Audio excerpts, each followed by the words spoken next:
তো আর কয়েক মাসের মধ্যেই শুরু হতে যাচ্ছে জি বাংলা মহালয়া 2025-এর শুটিং। তো এবার জি বাংলা মহালয়ায় সম্ভাব্য দেবী পার্বতী রূপে কাদের দেখা যাবে, তো চলো দেখে নিই।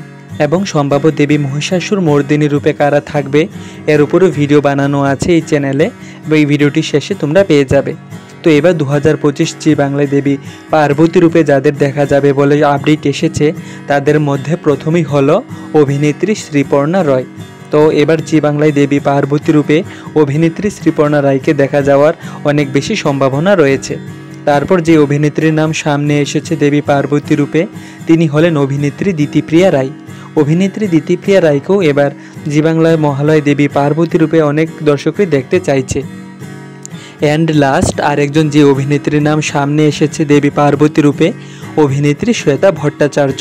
এবার 2025 জি বাংলা মহালয়ায় দেবী পার্বতী রূপে অভিনেত্রী শ্বেতা ভট্টাচার্যকে দেখা যাওয়ার অনেক বেশি চান্স রয়েছে।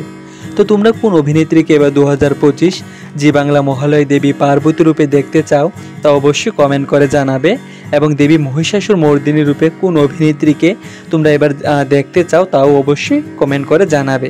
তো নেক্সট নতুন আপডেট আসার সাথে সাথে আমি তোমাদের এই চ্যানেলে ভিডিও বানিয়ে দেব। তো তোমরা ভিডিওটিকে একটি লাইক করে চ্যানেলটিকে অবশ্যই সাবস্ক্রাইব করে দেবে। তো দেখা হচ্ছে আবার নেক্সট ভিডিওতে।